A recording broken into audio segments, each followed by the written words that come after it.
Ewan ko kung saan ko pinapapunta yan, pero at least natamaan, ano. Alam mo, may naisip ako, Chiki.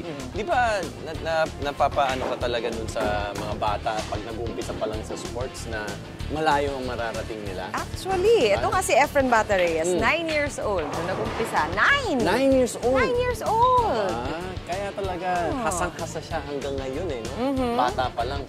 Bata pa lang si Bata. Bata pa lang si Bata. Pero wag ka, yung susunod nating feature na astig din, 8 years old pa lang. 8? Nag-umpisa na siya sa sport ng badminton.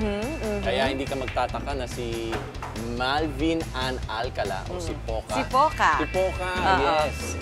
Aba, nung naging teenager siya, ang dami na niyang karangalan, ang dami na niyang napalalunan sa mga tournaments. Wow. Siyempre, kung magsa-start ka ng 8, nagtutournament ka na, hasang-hasa ka na pagdating mo ng teenage years, no? Kaya lang iniisip ko, meron din mga nagsasabi na kung mag-start ka ng ganong kaaga, yung tinatawag nila na burnout, yung masosobrahan ka, might kick in, di ba? Totoo yun, totoo yun. Pero alam mo, itong si Poca, tingin ko lang dun sa nakita ko sa pag-iensayo niya, parang hindi ata mangyayari yun. Or kung sakali man, tapos na siya doon. Kasi alam mo, desididong-desidido siya at nagpupursigi talaga siya sa pag-pursue niya ng kanyang pangarap na maging, makasama sa mga magagaling talaga na badminton player sa buong mundo. Ako na ba? Sige na, dami ko na mintis eh.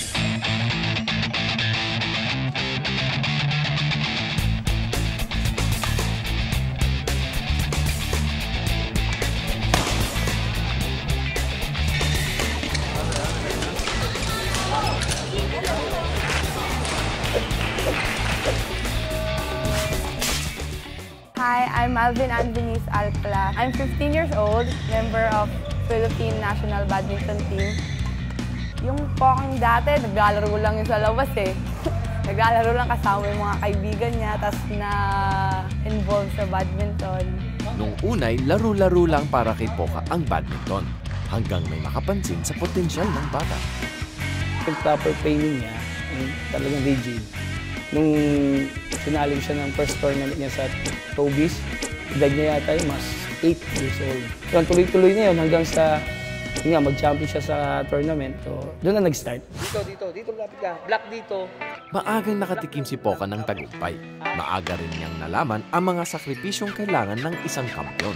Monday, ang namin is running. May time kami na kailangan matapos mo itong rounds na ito within 12 minutes. The following day, Tuesday, yun yung weight training.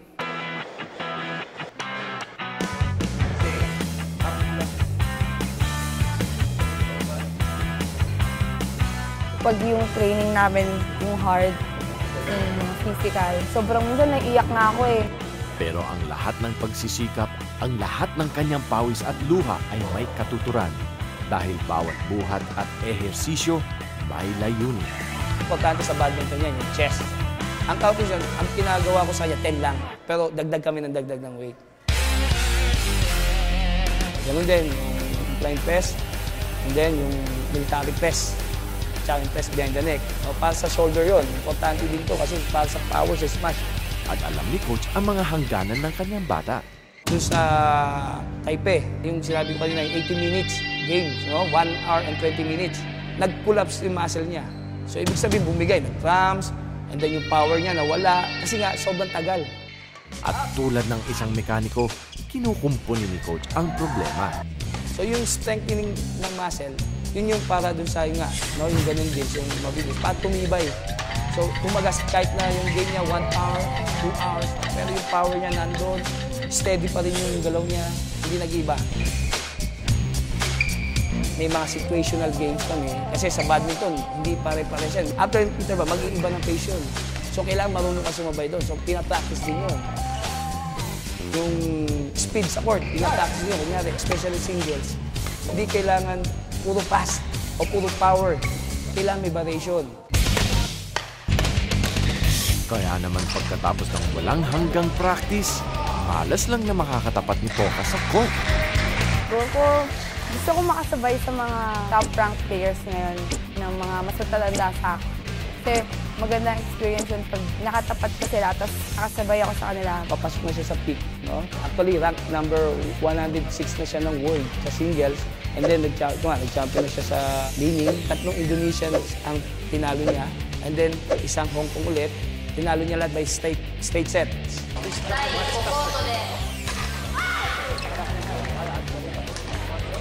Specialty niya is yung sa ngayon, yung slice niya. Saka yung netting.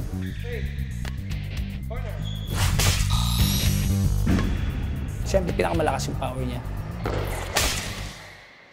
At sa bawat panalo, mas lalong tumitibay ang kanyang kumpiyansa sa kanyang sarili. Laban lang. Kahit mas malakas yung crowd, lumaban ka lang, saka yung focus sa game. Same time, enjoy mo yung game. Yun talaga yung pinang-feeling ko. Enjoy lang yung game. Enjoyment of the game. Ito ang naghihiwalay sa mga ordinaryong manlalaro at magigiting na kampyon. Isang katangiang batid kahit sa mga banyagang nakakapansin sa laro ni Poca. Napili siya para maging KLRC team. KLRC, ito yung Kuala Lumpur Rocket Club. Ang mga inisponsoran nito, mga top players ng mundo. Napili din siya para maging isa sa mga players ng Asian Development Training Team. Dahil sa kanyang pagsisikap, unti-unting nakikilala si Poca. Pero tila walang katapusan ang mga hamon. Kinakabahan ako kasi international na parang ibang bansa na yun. Tapos tingin ko pa mas mataas yung training nila.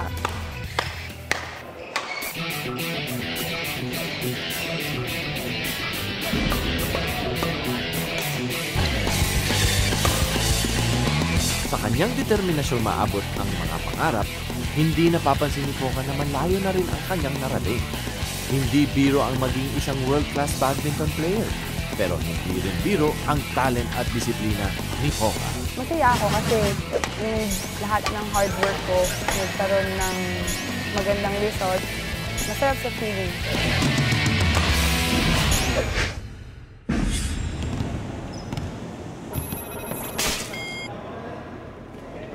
Susunod sa kasindi!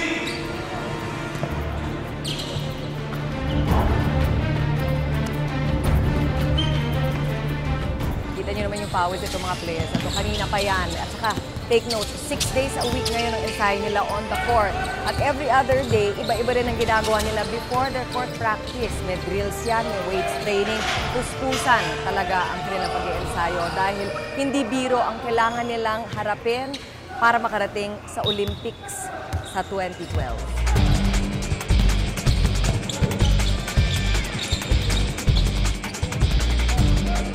Filipino players are so skilled. They can play 50 players, 50 players even on the same level, same quality.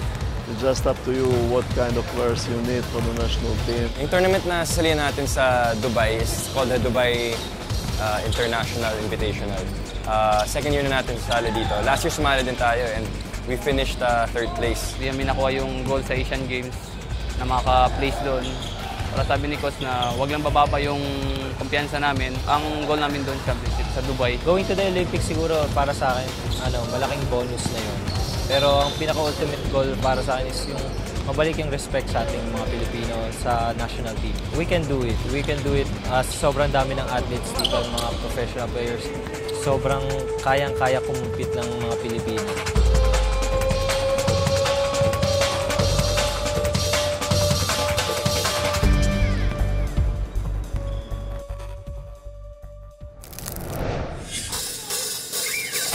Ang final score, mga numero lang yan. Dapat mo malaman na yung mga kwento kung paano kinapos, paano nag-wagi. Kung paano nakamit ang tagumpay, kung paano ibinigay ang todo, kahit na di umabot sa dulo. Yan ang mga kwento, astig